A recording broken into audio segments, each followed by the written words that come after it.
The 2024 Peru IYF World Camp was held at Expo Park in the capital Lima from January 28th to 31st. A total of 4,500 people, including participants and Christian leaders from 14 countries, participated in the camp, and the opening ceremony, held on the evening of the 29th, was richly decorated with a performance by the Grotches Choir. Main speaker Pastor Oksu Park spoke to the participants twice every morning and evening. On the morning of the 29th, he participated in an interview conducted by the CEO of Nativa, a popular broadcasting channel in Peru. On the 30th, a concert by the Grotches Choir was held at the Peruvian National Assembly Conference Hall, where members of the National Assembly and other officials listened to Pastor Oksu Park's lecture. And on the evening of the same day, a summer concert for Lima citizens was held at the outdoor stage of Expo Park.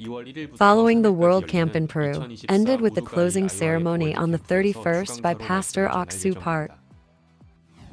The Eswatini branch recruited volunteers from the fields of architecture, agriculture, education, and missions, and conducted workshops over 2 weeks, the 3rd and 4th weeks of January. A total of 200 people applied, and the workshop consisted of programs such as departmental meetings, mine lectures, field training, experiences, lectures by famous people, and gospel classes. In particular, on January 28, the last day of the workshop, the Deputy Prime Minister of Eswatini attended and had testimonies of volunteers accepting the gospel and being transformed. The Deputy Prime Minister said that all young people in Eswatini should come to the IYF Center and learn.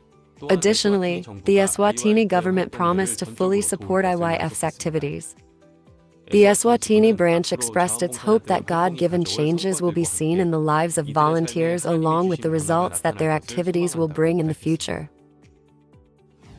Myanmar Good News Yangon Church held the 18th CLF meeting on the topic of the tabernacle on January 30th and 31st. A performance prepared by a Yangon church was held, and pastors shared their opinions through presentations at each meeting. This CLF, which lasted for 2 days and 1 night, was a regular event held once a month and 200 pastors participated. During the lecture, missionary Kim Jong-ho of the Yangon Church preached the gospel, explaining that the tabernacle is the shadow of Jesus. The Yangon Church said it hopes to be able to interact with pastors of many churches through regular CLF.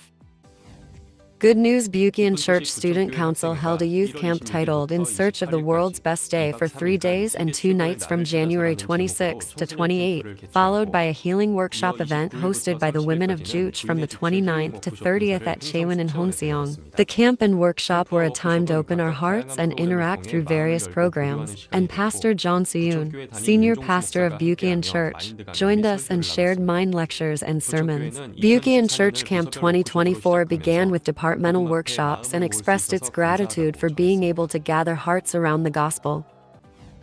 The Gangwon Area Church Sunday School held a children's character etiquette camp titled Hello in Sianga, Let's Play with Etiquette Shoes at the National Pyeongchang Youth Training Center for 2 days from the 24th to the 25th. This camp focused on character development and education on consideration, respect, and responsibility for elementary school students, and the Boeing method and challenge experience were especially popular. They also had a great time enjoying winter activities on the last day. The Gangwon Area Sunday School said that it would like to continue to help students grow healthy and brightly through various experiential activities.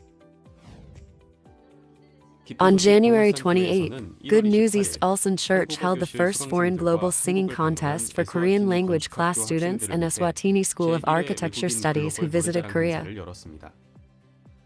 This singing contest was an opportunity for students to overcome their burden by singing famous Korean songs learned in class to make Korean learning more fun. After the competition, Pastor Taeyoung-an of Dongsan Church delivered a message to the participants, saying that he hoped they would remember God. Dongsan High School's Korean language classes are held every Sunday afternoon at different levels.